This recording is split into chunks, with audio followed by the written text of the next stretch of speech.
Hello and welcome to Lavneesh sir की class. आज की ये शिक्षा निदेशालय राष्ट्रीय राजधानी क्षेत्र दिल्ली की वर्कशीट नंबर 17 जो कि कक्षा 8वीं के विद्यार्थियों के लिए है, यह ली गई है विज्ञान विषय से और इसमें हम समझ रहे हैं पिछली बार की तरह धातुओं के रासायनिक गुणों को। तो आपको याद है ना, पिछली वर्कशीट में भी हमने धातुओं के रासायनिक गुणों के बारे में चर्चा की थी और इस वर्कशीट में भी हम आज धातुओं के रासायनिक गुणों की ही चर्चा करेंगे। लेकिन उससे पहले एक ज़रूरी सूचना, इस सप्ताह की ये आपकी आखिरी वर्कशीट है क्योंकि शनिवार को आपको कोई वर्कशीट नहीं मिलेगी। वो इसलिए क्योंकि दीपावली की छुट्टी है। तो आप सभी को मेरी तरफ से दीपावली की बहुत बहुत शुभकामनाएं। चलिए अब हम शुरू करते हैं अपनी वर्कशीट।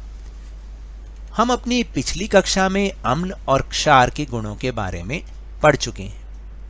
कुछ सामान्य अम्ल और उनके स्रोत इस प्रकार हैं, जैसे लैक्टिक अम्ल जिसे लैक्टिक एसिड भी कहते हैं, उसका स्रोत क्या है? दही।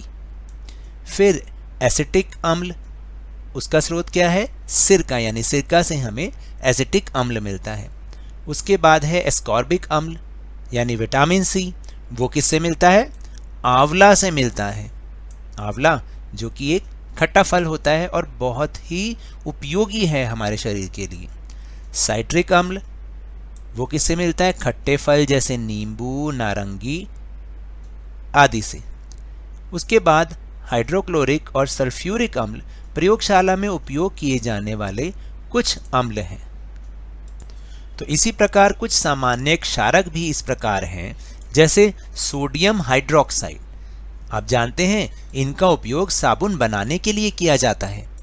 इसके बाद कैल्शियम हाइड्रोक्साइड और मैग्नीशियम हाइड्रोक्साइड का उपयोग एंटासिड के रूप में किया जाता है। फिर अब हम धातुओं के कुछ और रासायनिक गुणों के बारे में जानेंगे। आपको समझ तो आ रहा है ना? तो हमने बहुत छोटे छोटे टॉपिक्स लिए हैं जिसमें ये जाना है कि इन धातुओं के रासायनिक गुण क्या होते हैं। तो सबसे पहले अब हम इन धातुओं की अम्ल के साथ अभिक्रिया करके देखेंगे कि उसका क्या निष्कर्ष निकलता है या क्या परिणाम निकलता है।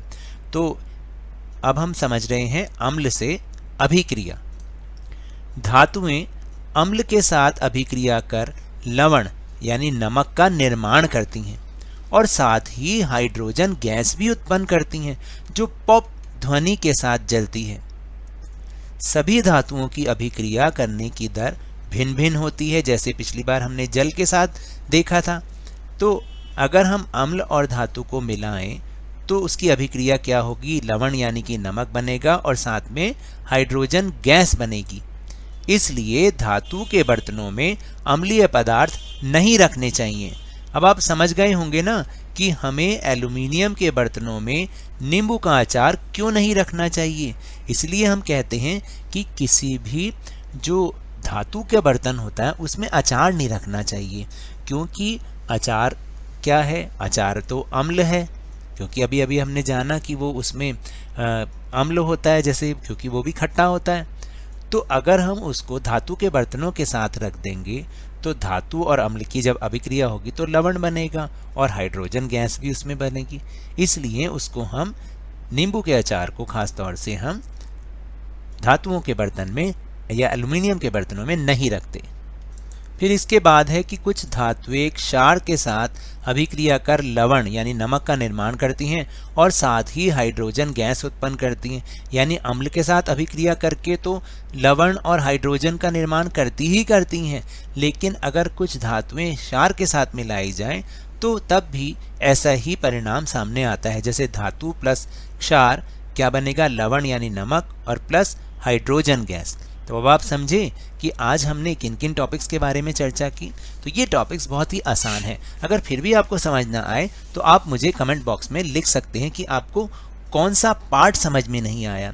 कई बच्चे लिखते हैं कि आपका समझाया समझ नहीं आया। तो आप कम से कम ये तो बताइए कि आपको इस पूरी वर्कशीट में कौन सा जो भाग है वो समझ में नहीं आया, ताकि हम उसको कमेंट बॉक्स में क्लियर कर सकें। तो अब इसके बाद बारी है हमारे प्रश्नोत्तर की। तो चलिए अब हम चलते हैं अपने प्रश्नोत्तर की ओर। तो पहला प्रश्न है कि कुछ सामान्य अम्ल और उनके स्रोतों के नाम बताइए। जैसा कि अभी हमने वर्कशीट के सबसे पहले भाग में समझा था। तो अम्ल कौन कौन से हो गए? लैक्टिक अम्ल, इसका स्रोत है दही।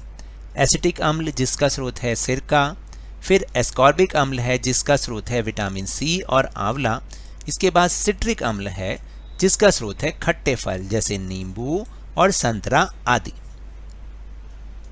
फिर इसके बाद है प्रश्न नंबर 2, अचार को एल्यूमिनियम के बर्तनों में क्यों नहीं रखना चाहिए?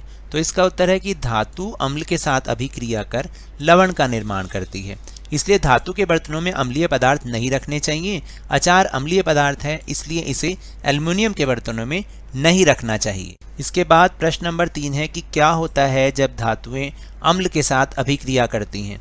तो इसका उत्तर है कि जब धातुएं अम्ल के साथ अभिक्रिया करती हैं तो लवण का निर्माण करती हैं, साथ ही हाइड्रोजन गैस भी उत्पन्न करती हैं जो पॉप ध्वनि के साथ जलती हैं। तो इसको हम रासायनिक अभिक्रिया के द्वारा दिखा सकते हैं। अम्ल जमा धातु, इसकी अभिक्रिया क्या होगी और इसका परिणाम क्या होगा कि लवण, नमक और हाइड्रोजन गैस का निर्माण होगा। इसके बाद चौथा और अंतिम प्रश्न, अचानक से किसी गैस को जलाने पर पॉप ध्वनि कौन सी गैस की उपस्थिति दर्शाती है? तो इसका उत्तर है हाइड्रोजन गैस। तो ये तो थी आज की वर्कशीट।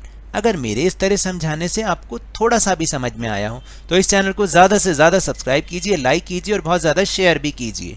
और हाँ, मेरे साथ इसी तरह वर्कशीट को समझते रहिए, लेकिन ध्यान और मन लगाकर पूरी मेहनत और लगन के साथ पढ़ते रहिए। और अगर आपको कोरोना वायरस से बचना है तो मास्क जरूर लगा के रखिए, क्योंकि जब तक दवाई नहीं तब तक कोई ढिलाई नहीं। धन्यवाद।